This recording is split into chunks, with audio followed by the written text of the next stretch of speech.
Welcome to Hampstead Synagogue. I am only here as to do the administrative things. Please could you ensure your mobile phones are off? We prefer them off to silent so that they don't interfere with the sound system. And could I just say that if the fire alarm goes off, it will not be a test. We do not expect the alarm to go off, but the exits are obviously behind you, but there is also an exit on the side, which will take you out to the main road, Kingdon Road. So you can either go to the back or to the side exit. Thank you. Okay. Good evening, everybody. It really is lovely to see you all here on such an inclement night, so thank you very, very much for coming. A very warm welcome to you. My name is Sandra Miller, and I'm the daughter of Sabina Miller, who was a member of this congregation for well over 50 years. She was also a Holocaust survivor, and she spent the last 20 years of her life telling her story to schools, universities, and anyone who would listen in order to promote the ideas of tolerance and understanding amongst people. I always promised my mum I would continue to tell her story. And when lockdown happened, I joined a phenomenal organisation called Generation to Generation. They exist in order to help the children and grandchildren of Holocaust survivors tell their families' stories. As a result of that, I delivered my mother's story to the synagogue in 2021. And as a result of that, this annual memorial to my mum was born. I'm very happy now to hand over to Henry Grunwald, who's going to introduce tonight's speaker.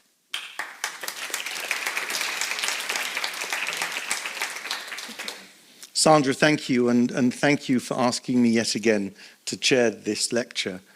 I had a very soft spot for your mum. She was a wonderful, wonderful lady.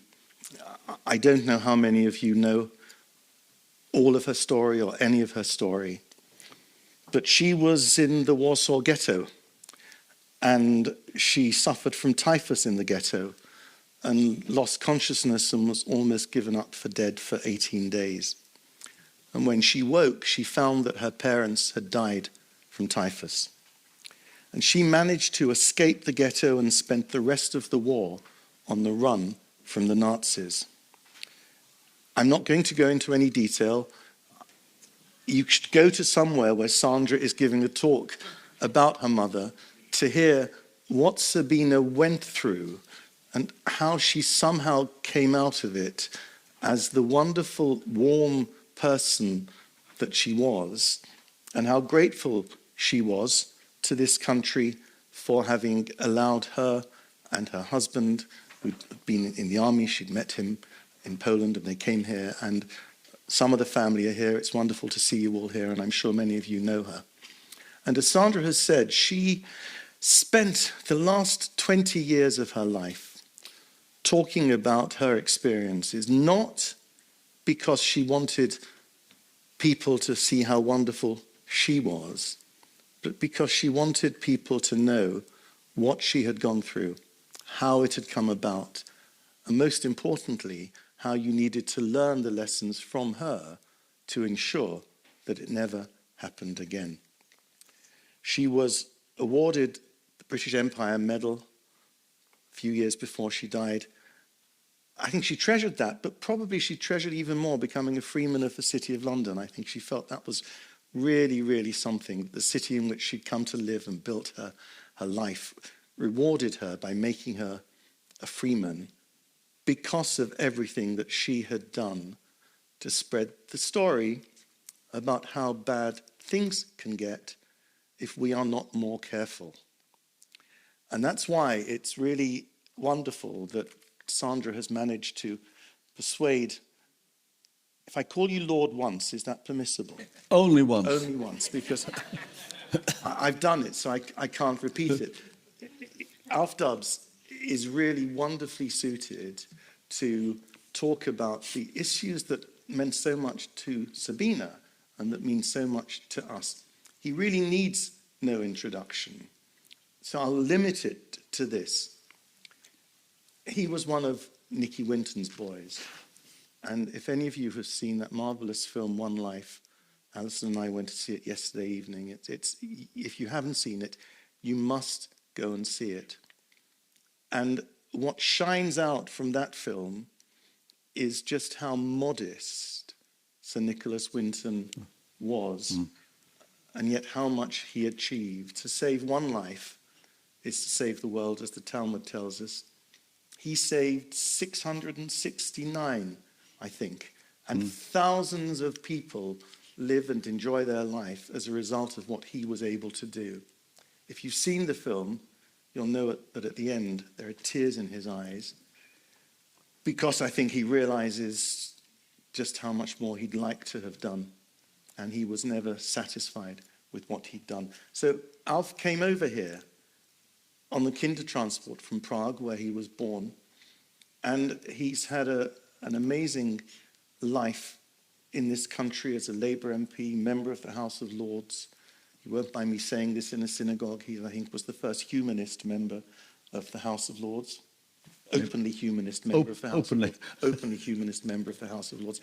And he has spent his life campaigning on the two subjects about which he's going to speak to us: refugees and human rights.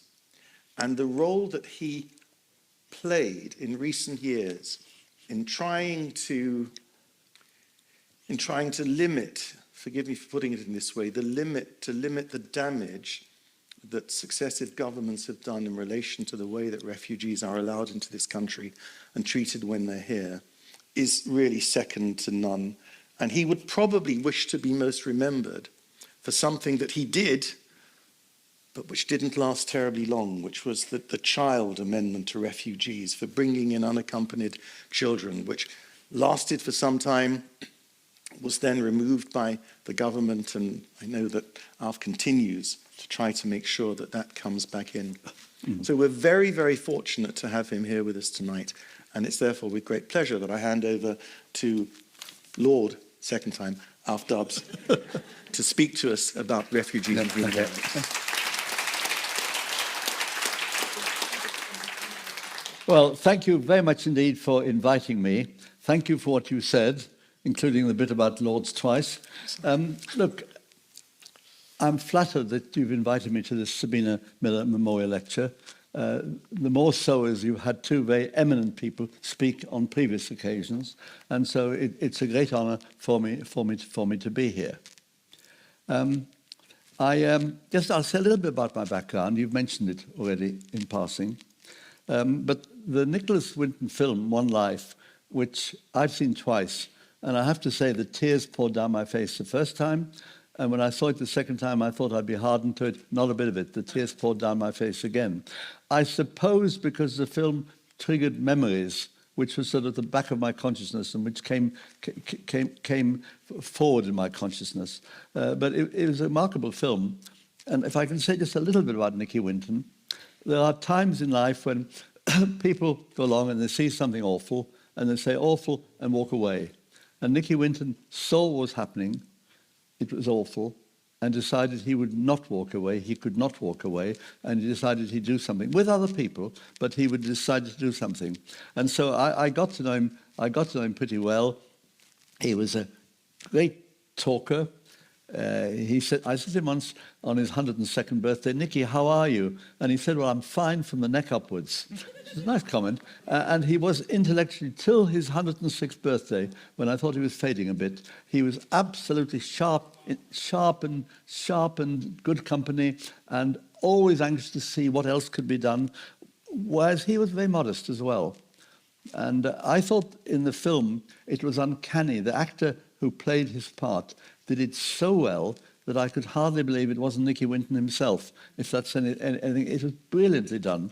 And I thought it's a great tribute to Nicky Winton that they've made a film like that. Just a brief memory. I remember when the Nazis occupied Prague in March 1939, we had to tear a picture of President Beneš out of our school books and stick in a picture of Hitler, German soldiers everywhere.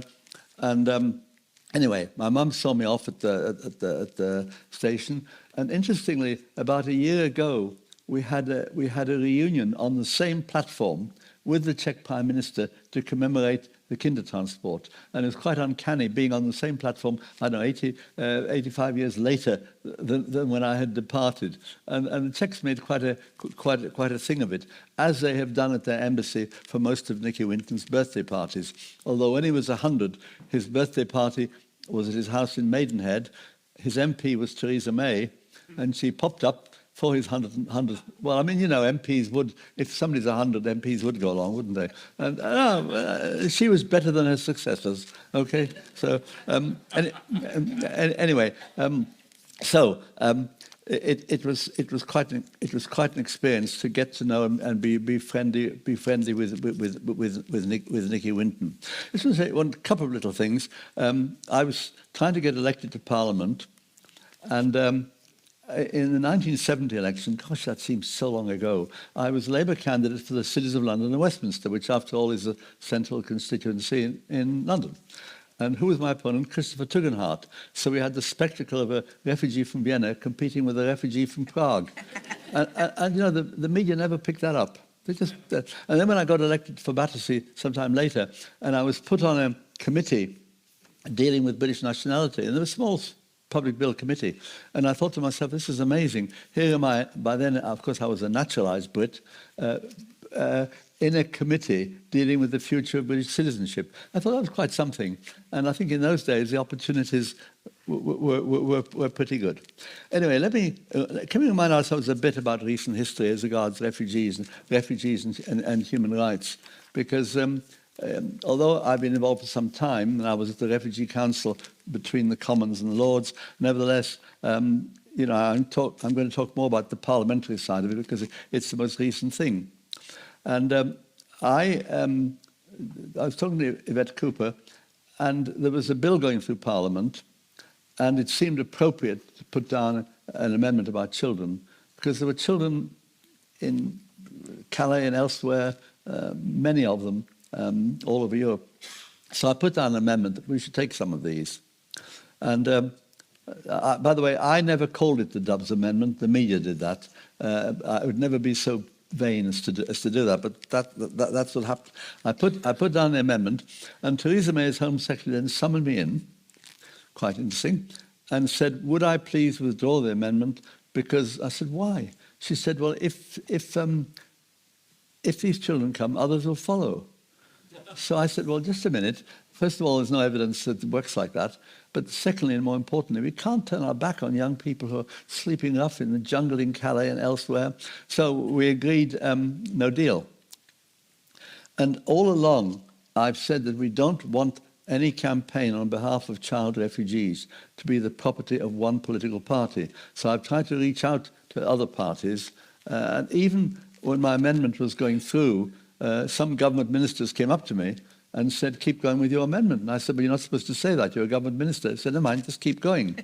And at one point, I was even shouted at in the street. And I thought normally when people shout, it's abuse. And no, a voice said, keep going with your amendment, which is an odd way of being shouted at. But I was, you know, it was very encouraging. Anyway, the amendment passed the Lords. Was just defeated in the Commons, came back to the Lords with a bigger majority. And then something rather amazing happened. Public opinion woke up to this.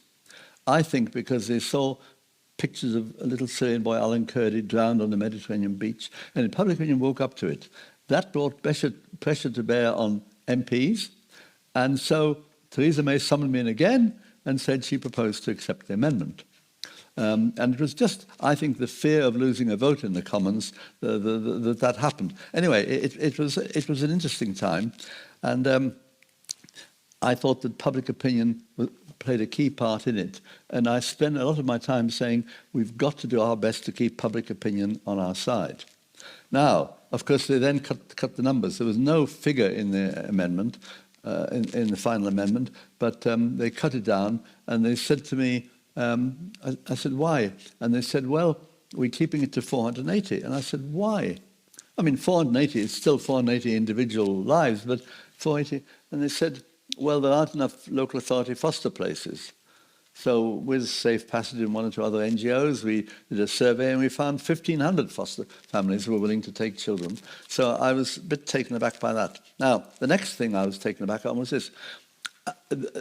In addition to my amendment, which was for children who didn't have family here, there was under the EU, or there is under the EU, something called the Dublin Treaty. And the bit of it that I'm referring to, Dublin 3, says that if a refugee child in one EU country has family in another, he or she can apply to join the family. So a Syrian boy in France could apply to join a family in Hampstead. And that was actually more important because we're more liable to be affected by that. So the government put that into I moved an amendment and eventually got into the 2017 Act. It was then taken out in the 2019 Act. I was incandescent. I said, why are you doing this? And I've been angry all along, but I mean, this was, I'm a fairly mild person, but I was absolutely furious. Why would they allow something in, passed by both houses, and then pull it out again? So to placate me, they said, we'll have a meeting with you. So I toddled off to this meeting, and there were 3 government ministers and 7 civil servants. And I thought, well, odds of 10 to 1, given I had the better argument, was just about okay. But it was outrageous. And one of the government ministers, the immigration minister, then looked me in the eye and said, don't you trust me? And I lied and said yes.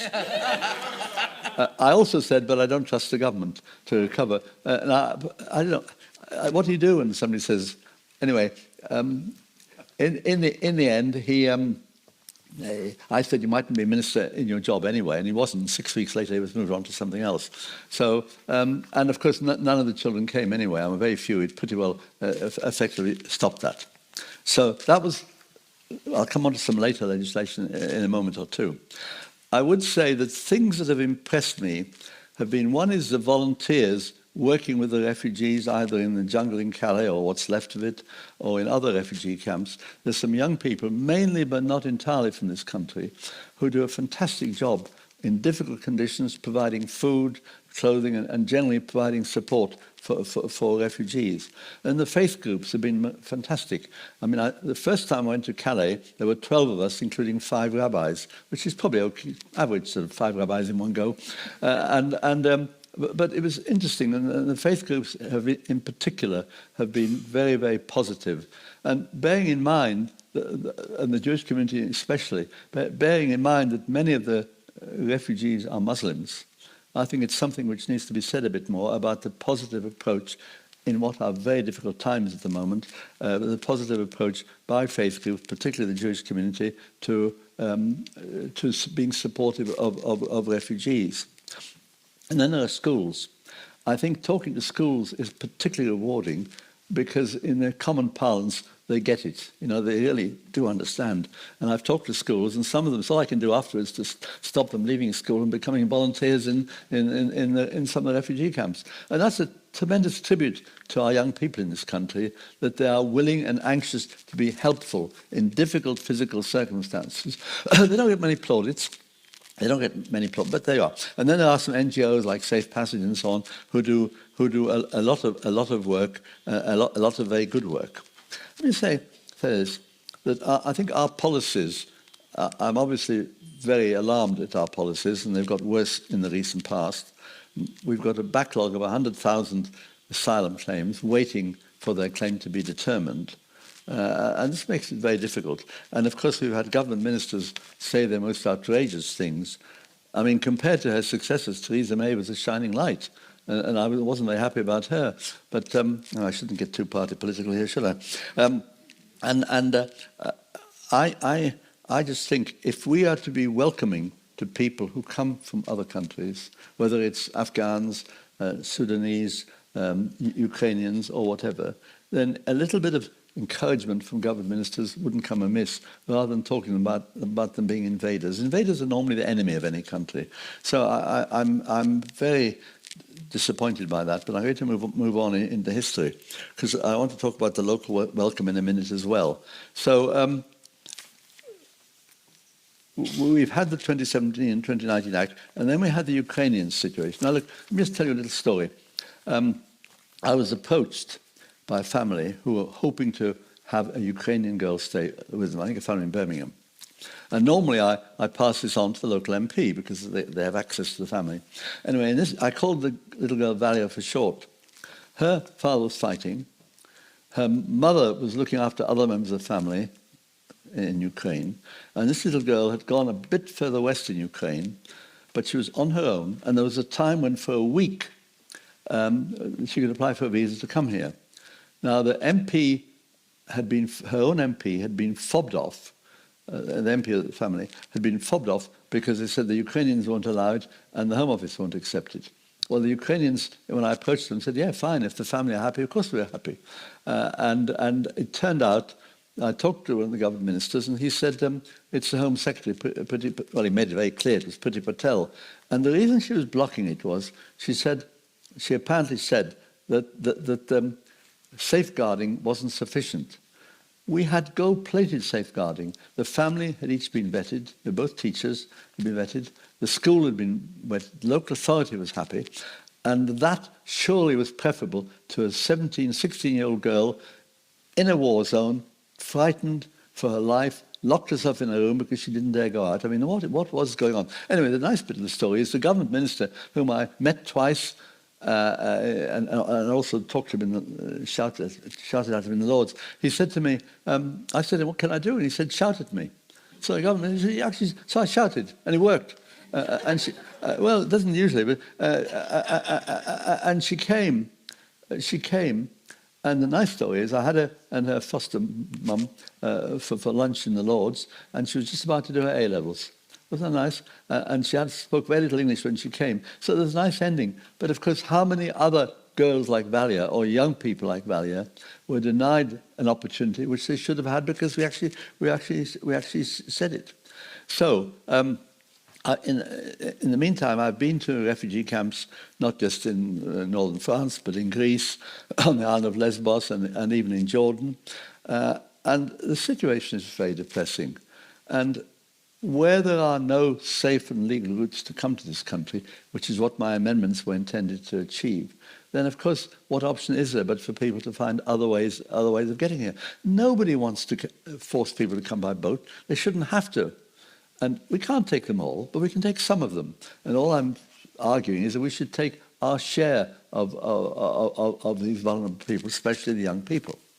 Now, part of the background is what's happening in a wider sense in Europe. We've seen, sadly and tragically, a resurgence of extreme right-wing political parties. Hungary was always like that, but we've seen it in Italy now, we've seen it in Germany, in Austria, Slovakia. Poland's gone the other way, but Slovakia, France. It is very, very depressing how extreme right-wing political parties, we would call them fascists, wouldn't we? Extreme right-wing political parties are actually exploiting the situation of vulnerable asylum seekers for their own political ends. And I'm afraid they've had some successes in that, which is why I say we must keep public opinion on our side as best we can. But it isn't helped when senior government ministers talk about invaders and say we've got to keep these people out, and so on. See, during the referendum, I was knocking on a door on the Brexit referendum. I was obviously on the Remain side, and a woman said to me, she's going to vote Leave, and I said, why? And I was in a mainly Remain area, by the way, in West London, and I said, why? And she said, well, it's all these people coming in. And I said, look, I've just had a small medical procedure in the local hospital for one day. Everybody who treated me was an immigrant or an asylum, a refugee. Everybody, doctor, nurse. Where would I have been without them? And she said, no, it's not the ones that are here, it's the ones that are going to come, further new ones, which is where Boris Johnson, when he said there were 70 to 80 million Turks poised to enter if we didn't leave the EU, which is a total lie, complete lie, but it alarmed people. Now, more recently, we had the Legal Migration and Asylum Act, and we've now got this Rwanda legislation coming. And I fear that what the government are doing with this legislation is to breach our international agreements, whether it's the European Convention on Human Rights or whether it is the 1951 Geneva Convention, and there are other conventions as well. Now, we are founder members of the European Convention on Human Rights under Churchill and the Tory governments. And when I went with the committee to Strasbourg, they said it'd be awful if Britain either left completely or distanced itself from the European Court decisions. And I said, why do you say that? They said, well, Britain has the best relationship between our courts, the European Court and our courts. And if Britain moves away from this adherence, then it's sending a signal to the notorious abusers of human rights. And they said it'd be a tragedy, not just for Britain, but also for the wider effect of the European Convention. So I just think it's a real breach of our traditions to distance ourselves from what are our international obligations. You see, the government say, well, you should claim asylum in the first safe country you reach, which superficially, has an attraction. But when 1 million Syrians left Syria in 2015-16 and went to Germany, if they had not been allowed to enter Germany, but had to claim asylum in the first safe country, they'd have all had to stay in Greece and in Italy, which is where they travelled. And the United Nations High Commissioner for Refugees says that isn't the Geneva Convention. That's a misinterpretation of it. The governments say that is how it works, but it is not. And it is surely wrong in principle, and it's certainly wrong in practice that they should do that. Now, furthermore, the government have also said that under the Legal Migration Act, it's a criminal offence to cross the Channel. Now, it cannot be a criminal offence for somebody seeking safety to seek safety in another country. That is quite wrong. And again, the United Nations High Commissioner for Refugees says it is quite wrong. And surely the United Nations are the custodians of the 1951 Convention, and really, I believe, know better about it than some of our government ministers. Of course, the boat crossings are terrible. But before that, people came less visibly in the back of lorries. And all I can say is the numbers are probably not that different, but the boat crossings are more visible on television, and they are dangerous ways of crossing the channel. So is the back of a lorry. I mean, people have been asphyxiated in the back of lorries. But it is really important that we have the maximum cooperation with the French in order that we can deal with the people traffickers, the people smugglers, because they are a blot on Europe, and they're not helping. Now, mind you, our government said that they are going to stop the numbers coming in, because last year we had a record over 600,000. Now, most of them were immigrants and not asylum seekers. And I think it's important to distinguish between the two, because asylum seekers are seeking safety because they're fleeing from their own country with a well-founded fear of persecution on the grounds of race, religion, and social group, and so on. They're fleeing from war and threats of torture. And in relation to our size, we're about 17th out of 18 countries in taking asylum seekers, because of the 600,000, about 30,000 were refugees. So, these things are all blown up out of all proportion. But as I said, we can't take them all, but surely we should share responsibility across Europe. And I do think we need a Europe-wide policy in cooperation with France and Belgium in particular. We need to have a Europe-wide policy. We've had some efforts. Rishi Sunak has tried to have a better relationship with the French after Liz Truss obviously spoiled our relationship totally. But I think we've got to find a way of achieving wider European cooperation so we can all take our share of responsibility and not simply say, well, we don't want these people and we don't want those people. And I do believe the distinction between refugees and migrants is important. Not that there's anything unworthy about being an economic migrant, but it doesn't give you the protection that the 1951 Geneva Convention on Refugees give you. Now, let me just say a bit about new arrivals. Just before the pandemic, we had a lovely evening. I suppose you're all Arsenal fans here, are you? Anyway, well, a lovely evening at Fulham Football Ground, and the Fulham and Chelsea Football Foundations. They had an evening under the auspices of Guy Lineker to provide football training for refugee boys. Now, I should have said girls, but you can't fight every battle all the time, so I let that one go. But And we had a great evening. When I was their age, I would give anything to go on a Premiership football club, and have football training from the experts. So it was a lovely evening. And of course, the whole point of it was to give people the chance to be as normal as possible. You know, in other words, to make them feel, because most of the refugee kids anyway, I mean, they probably know much more about our footballers than some of us who are a bit older. And I think to give them a chance to behave like any others is important. See, there are mental health concerns, and in fact, 2 refugee boys committed suicide in South London about 3 years ago, and it is a serious issue. But I had a student psychiatry lent to me by the College of Psychiatrists, and I sent her around to local authorities to talk about mental health support. And it was interesting, a patchwork of support. Some local authorities are better than others. But one story I liked was that one refugee boy said, "Please don't treat me like a mental health problem. I want to play football and do the other things that all other boys do." So although there are mental health difficulties, I think it's important we don't actually say, because you're a refugee, you must have a mental health problem. I think it's much more sophisticated than that. Anyway, you followed the argument about barges and army camps. And I think the way we deal with asylum seekers in this country and refugees will be a test of the sort of country that we are, and whether we stick by our humanitarian principles. I think the arrival, when people arrive here, and the way in which local communities support them and get involved with them, is a real test of how we can move forward. Of course, refugees, the adult ones, desperate for a decision about their status. By letting it drag on, it's just ridiculous, absolutely ridiculous. People have this uncertainty, and they're not allowed to work. And most of the people that have come here have said to me, if they're school age, they say, "We want to resume our education. That's the thing number one for us." Or if they're adults, they say, "We want to work and make our way." So, let me say, including looking to the future, there is a need for a Europe-wide policy, which I said, provided it has its sound humanitarian basis. The future will see more population movements and not fewer, with wars and oppression, climate change, and I think we have to be accustomed to the fact that there will be more movement, and we've got to manage it in such a way that it accords with public opinion and reflects our respect for individuals. Now, we've seen tragically in the recent little while a surge of anti-Semitism and Islamophobia.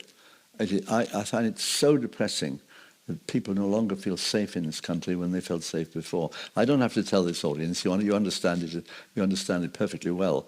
But I do think we've got to tackle it, and we need our leadership to criticise any sign of anti-Semitism, any sign of Islamophobia, because they're all part and parcel of a hatred of our fellow human beings. A quick word about the far right in Europe. I mentioned it. When I first went to Calais, to the jungle as it then was, there was a little shopping street.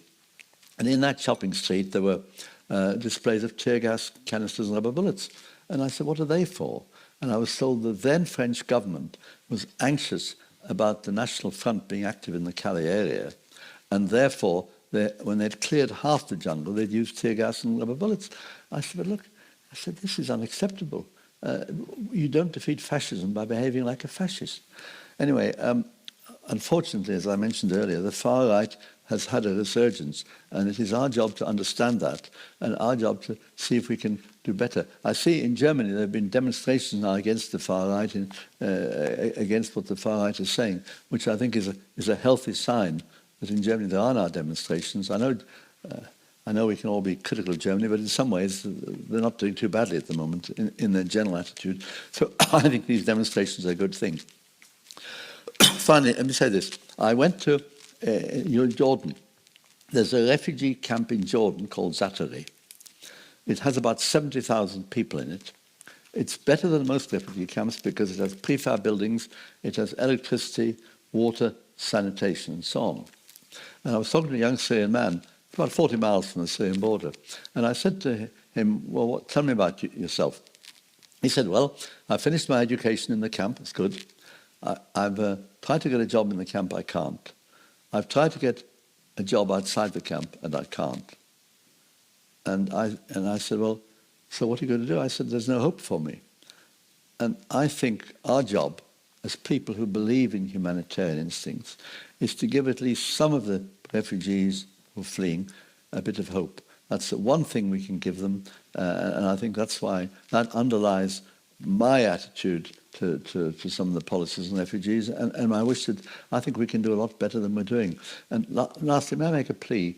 When you get politicians on your doorstep, you surely will, partly the mayoral elections and partly our general election, probably in October, isn't it? Going to be whenever it is. Have a word, ask them about refugees. Ask them what they will do to give refugees a fairer deal than they're getting now. Make it difficult for them. That's what politicians are there for you to make it difficult for them. Thank you for your support.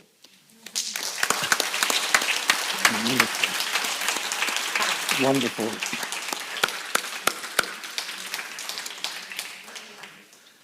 Alf has agreed to take some questions, and there's, I think, a microphone coming round, and there's a hand up at the back. Good evening again, and I want to offer you an anecdote, but particularly to the people in this hall. I'm a volunteer at JW3, which is half a mile up the street. Everyone knows where it is. There's a food bank there, and there's also cooking with the donated food leftovers, if you like. And most weeks, volunteers come, including some from Colindale, from the Stay Club, which is a very large shelter, hotel, whatever it should be called, for people seeking asylum. Amongst them, we have a regular visitor when he's not studying, who has just received approval to remain. And of course, one of the things that most of us know is that I think it's something over 3/4 of the people who've applied for asylum will eventually be approved, despite the government's delaying. He comes every week, amongst other people, Muslim people who are serious. He's from Somalia, a real refugee, doesn't know where his family is. And I think we should just acknowledge that exactly as you say, this is one anecdote, but there are others of people who want to contribute, want to make relationships, come and this particular lovely guy fights me to do the washing up at JW3 in our kitchen work. There are wonderful people around, and I just wanted to offer that people here in this community should know that people are coming all the way from Colindale. Fortunately, JW3 is able to pay their travel expenses. There's lots of good things that are happening, and I just think that they're all hidden. Thank you so much for your efforts, and lots of strength to you. Well, thank you for that. There was a gentleman here, Madeline, at the front. Just wait for the microphone, sir. Just wait for the microphone. Thank you very much for an enlightening talk. What is your view on the government's approach to Rwanda? Okay, maybe I should have said more about that. First of all, only 1%, if it works, which it won't, 1% of the refugees that come here will actually get to Rwanda. Okay, I repeat, I don't think it's going to work, and it just seems to me that will hardly achieve what the government say. The government says if there's a threat of being sent to Rwanda, nobody will want to come here from across the Channel. Well, I don't think it works like that. There are people who have a desperation, and people who've got connection with this country. And I think Rwanda is wrong in practice and it's wrong in principle. I don't think we should export what is our responsibility. If people don't qualify to be asylum seekers under the 51 refugees under the 51 Convention, then we have to return them. You know, there's not, unless they come as under some immigration economic migrant category. So I think it's wrong. We're going to send people to a distant country. We took 6 refugees from Rwanda, and they were given refugee status last year. So the human rights record is not very good. But more importantly, what we're seeking to do is to overturn the decision by the Supreme Court. Now, the Supreme Court looked into this. The government say by legislation, it's all right in Rwanda, and it's fine. And yet the Supreme Court say all the evidence is that it's not, particularly as we've taken some refugees from Rwanda. So I think it's a breach of the rule of law that we should actually ignore the rights of our courts and say, oh, well, it doesn't matter what the court says, we know better. I think it's not the right thing to do. I repeat, we can't take everybody, nor should we. And by the way, I was in Calais only a few weeks ago, and I thought the conditions there were the worst I've ever seen, because they were mostly sleeping in fields which was sodden, a lot of water there. They were getting food about once a day. The whole system wasn't working, and the support for them was less than it had been when I went there on previous occasions. So it was actually a deeply shocking experience. And interestingly and sadly, the Sudanese said to me they can't pay the traffickers because they haven't any money. The Sudanese said they've got to find some other way of getting over. Now, I did challenge them and say, why do you want to come to Britain? And many of them said language, either family connections or language. Now, that may or may not be, but I just think that the people who get to Calais have also needed better advice in the past. Some of them may not want to. It may be in their best interest not to come here. But while they believe it is in their best interest, they will come here. I don't want to justify what our government are doing, because I think it's quite wrong. But I think we should show a bit more humanity to the people in Calais. There are not that many of them. And I think that they are facing difficult situations. And I don't believe the threat of going to Rwanda will deal with it. Other questions, please?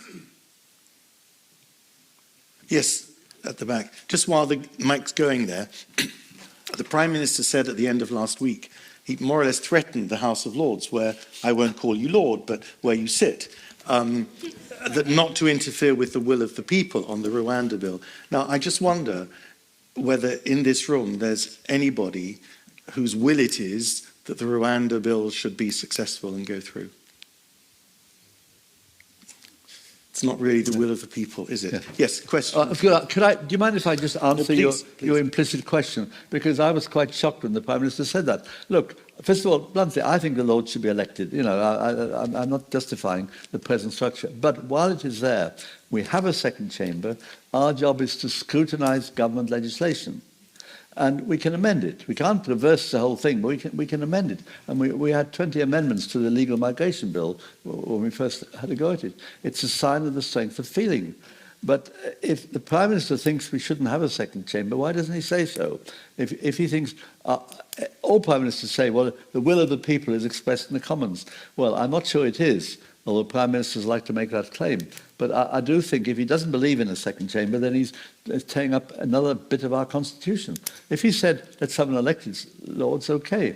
But just to say we shouldn't amend anything in the legislation is absolutely ridiculous. It'll only make people more anxious to amend the legislation anyway.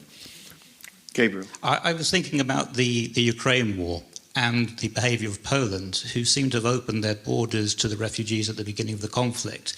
And their politics seem to be going to the right and now seems to be going backward. And that seems to be anti-historic. And I just wondered if you had any thought about that. Well, I think it's a difficult one. I mean, fortunately, the Polish government has changed a bit, and I think the present Polish government is a little bit better than others. But what's happened is, of course, the Poles have taken far more people from Ukraine than any other country. So I worry about countries like Poland as to you know, in the end, where they stand, because they've blown hot and cold as regards supporting Ukraine. Mind you, not as bad as Hungary. You say this, for my sins, I went and had lunch with a lot of us, with the Hungarian ambassador. Maybe I shouldn't have done it, but anyway. And when challenged about Hungary's attitude, he said, well, there's a Hungarian minority in Ukraine. We wouldn't want to upset the Russians. He said, anyway, the mountains stop us sending any weapons there.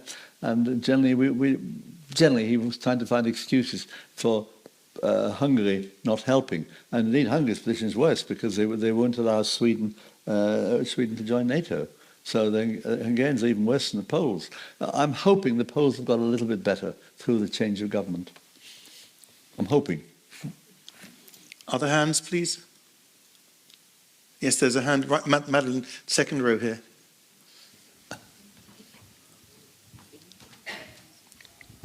Hi. What do you think supports a population to have a kind attitude towards refugees and asylum seekers?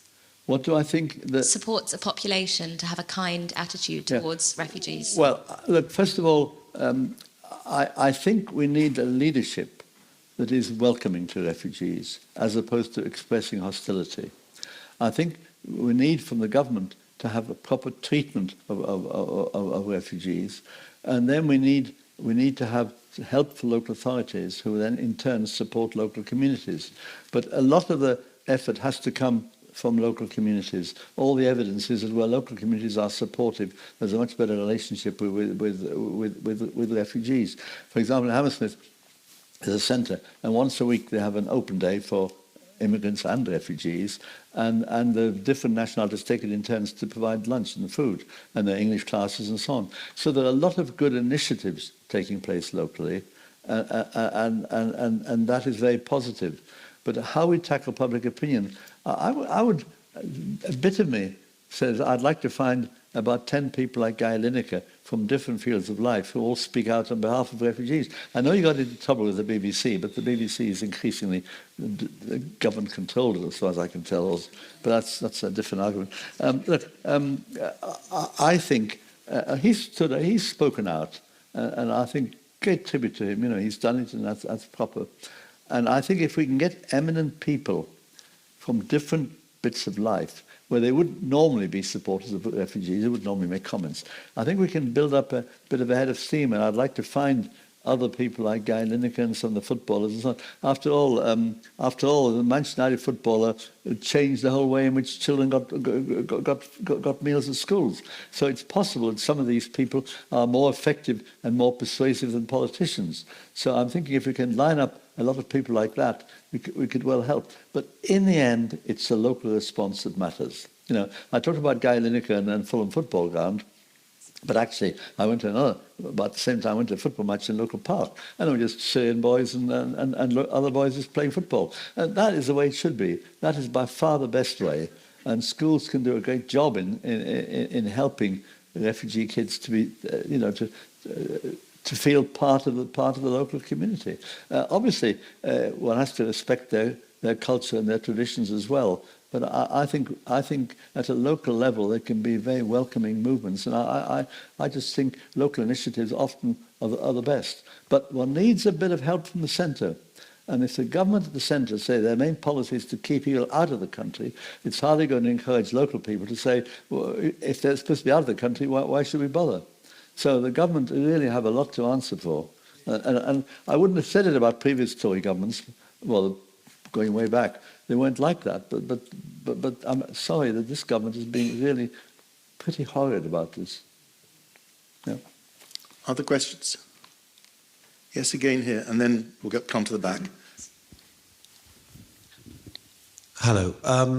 How much do you think government policy on refugees and asylum seekers has a racial element? Oh, yeah, I'm pretty sure it has. Let's test our consciences a bit before I come to the heart of your question. Now, why is it that the Ukrainians have been received with more enthusiasm than others? Now, I think there are two answers. Well, I get asked the question. One is that the Ukrainians, what they've gone through, has been much more visible on our television sets than what's going on in some of the other countries. But secondly, the Ukrainians, bluntly, they're white.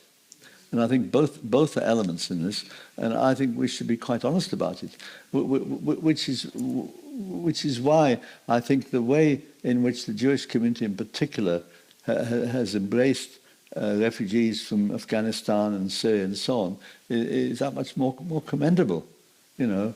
And I just think there are real difficulties in the way in which in our attitudes. I think we've got to be careful what our attitudes are. Not saying in here, but generally we've got to put that to the test. On the other hand, we've also got to make it clear that give the refugees a chance, and they want to work and they want to do all the things that make them more useful and more powerful members of our local communities. So, you know, I think we've also got to give them a chance. I was standing with a Syrian boy in front of Palace of Westminster on the lawn there, on the grass there, and he said, "Do you know what I want to do in life?" I said, "No, you tell me." He said, "I want to become an MP." And I said, "Well, okay, just try and meet one or two MPs first, and then if you're sure, go ahead. But you know, and the other thing is, can I just use your question to say something else? I was once asked by refugees about their ambitions and so on. Now, when I first said I want to go into politics, I wanted to be a local councillor. I said with my background and English being my third language, I couldn't aspire to Parliament. And eventually I was persuaded out of this by some MPs I met. And I say to refugees now, if there's anything you want to do in this country, go for it. You may or may not succeed, but go for it. You owe it to yourself to go for it, because if it works, then it'll be so much better for you. And if it doesn't, we all have to dust ourselves off and try again. So I think it's very important that refugees should be encouraged not to hold back, as I held back. Amazing attitude. Sir, at the back. I'd like to ask you, with some trepidation, why do you think it is that there are some countries, so many of them, who claim a religious affiliation with refugees, who refuse to take them in? Yeah, I think it is. Well. Actually, can we just challenge you a little bit on the facts? But I understand your question.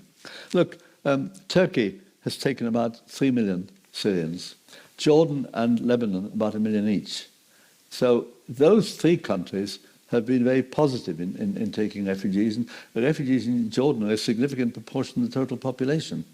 So, but having said that, yes, there are countries that won't, and it is a real tragedy. I don't know the answer. I would like to challenge those countries and see, but to repeat, Turkey has taken 3 million. We have all sorts of doubts about the Turkish government and their human rights record, which is not good. But in fairness, they have taken about 3 million refugees, and admittedly they're very easy to get from Syria into it. But also Lebanon, for all its difficulties, in Jordan, have been pretty good. So it's a mixed. I would say it's a mixed thing, but some of them just give money, and I just think it's a tragedy that more countries don't say that you are neighbours, and we will have you come here. And we've seen that elsewhere. We've seen that between Afghanistan and Pakistan and so on. It's not a very good answer, I'm afraid, but it's the best I can do. Max at the back. Could I just continue with this particular question? Because you mentioned before when you visited Jordan that the person you talked to couldn't work in the camp, or in the refugee camp, although it's fairly comfortable as far as refugee camps go.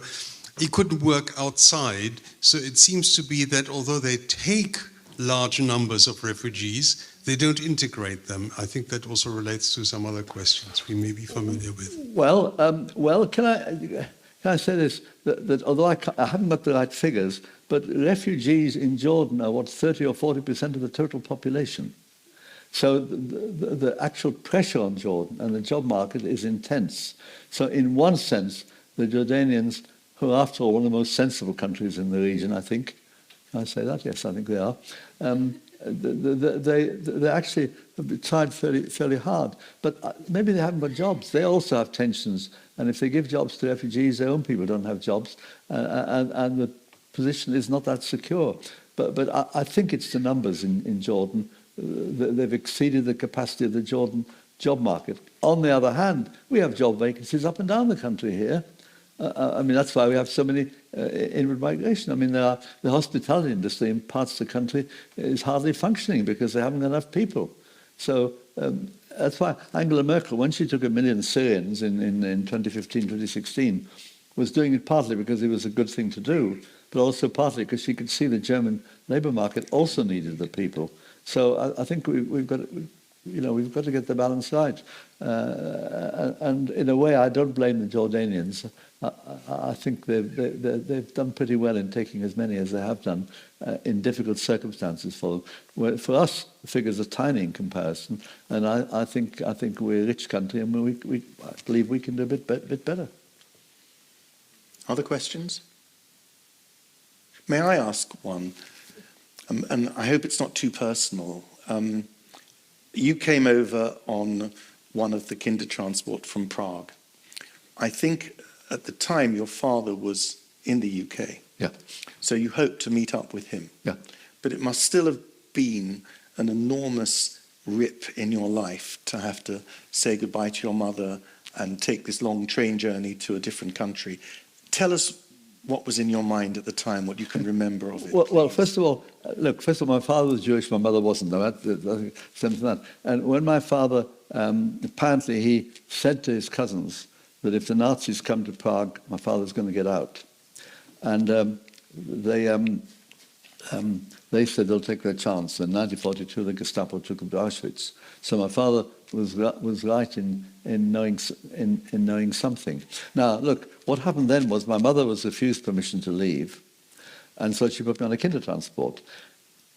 The good and bad thing that stemmed now, at the last minute she escaped, and she got to London on the 31st of August, and the war started on September the 1st. One more day and she wouldn't have made it. On the other hand, my father died shortly afterwards, so in a way, but I was luckier than many. Some of them did not see their parents again. Some of them saw their parents again after war, where the parents had escaped in different directions. So what was going through my mind? Well, I think mainly bewilderment. I think as a 6-year-old, my memory is much sharper about things like tearing the Czech president's picture out of my school book than it is about what I felt at the time. I wish I could tell you what I felt at the time. I think I was mainly confused and bewildered. For example, my mum packed some sandwiches, Czech sausages, in my backpack. And when I got to London, apparently I hadn't touched them the whole journey for 2 days. So I must have been a bit traumatized. But I wouldn't have known I was traumatized as a 6-year-old. Look, I didn't know anybody. It was a long train journey, hard wooden seats, but as a 6-year-old, you don't mind that. You don't notice that. German soldiers came in, went out again. They didn't tip all the luggage out, which they did in some compartments. They didn't in the one I was in. And we got to the Dutch border. It was dark. And the older ones cheered because we were out of reach of the Nazis. And the younger ones, like myself, knew it was significant, but we didn't really know why it was significant. And bluntly, I was looking for windmills and wooden shoes, which is all I knew about Holland. Well, as a 6-year-old, what else did you know? And so the train went to, got the Hook of Holland, and then to Harwich, and then to Liverpool Street. And then we had our dog tags, and we had to be checked off against family members or others. And then my father was staying in the bed sit in Belsize Park, because they were all staying in bed sits in Belsize Park. So it's very close to here. So and then I had to learn English. Now, again, as a 6-year-old, survival in a school playground, you've got to learn the language, otherwise you can't survive. And as a 6-year-old, you learn quickly. If you're 16, it's harder. If you're 26, it's harder still, and so on. So to that extent, the English came through quite easily. I was at, speaking at a local comprehensive school, something here actually, which one was, anyway, about a mile from here, a few years ago. And mainly, sixth form, they were mainly immigrants or refugees. And I just I said, oh, by the way, English is my third language, and if I make it... Anyway, I had to learn English. And they all stood up and cheered. I hadn't expected that response. I just thought they'd smile. Because they had been through having to learn with other languages again. And that's why when I meet refugee kids, I feel there's a bond between us, even though they probably had 1,000 times worse journey. They understand what it is to end up in a different country at a young age. So I have this feeling with fellow asylum seekers or refugees when they're here. So, there's a bond, there's empathy, or whatever the word is. And I think that's quite positive. But again, I was much later on that I began to puzzle as to why what had happened to me happened. So I was passionately interested in politics at the time when none of my contemporaries were interested in politics, even though there was a war. And I think I said to myself, if evil men can do such terrible harm in politics, then maybe politics can also be used to reverse the process. I think I said that. I'm not trying to be too clever after the event. It's very tempting to be clever after the event. But all I can say is, I think probably I spent many of my childhood years being rather bewildered and not quite sure what was happening. Thank you. Are there any further questions from the floor? If not, then I'll hand over to Sandra. So I'd just like to say a very huge thank you, Alf, for a very stimulating and enlightening talk. I'm sure some of us have heard things that we've known about but haven't fully appreciated until we've heard you say them. So thank you so much for that. It's an absolute joy to have had you here. Thank you so much for accepting my invitation. I have a card for you. I understand that you weren't interested in alcohol, which I found extraordinary, but no. Oh, well, wait a minute. Well, that's what I was told. But what I was asked to do. Look, let me explain. This gets very personal. I was quite ill this time last year, okay? And then the doctor said ease off a bit. and it doesn't apply now. I just thought I would see how long I could hold out. Well, fair. What I was asked to do was to donate to one of your favourite charities, which I understand is Safe Passage. Yes, absolutely. And I have done that, and there's a receipt in there. And if anybody else would consider making a donation to Safe Passage, I've read all about them. They are an extraordinary refugee charity. Yeah. Please don't hesitate to do so. But I'm sure you'd be delighted to join me in thanking Alf for a very stimulating evening. Excellent. Well,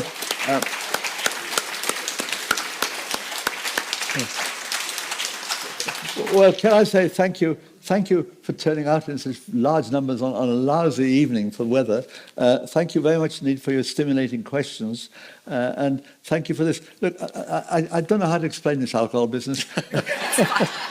I'm sorry I listened.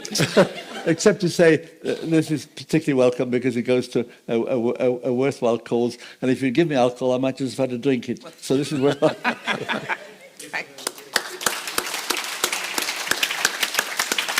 Thank you.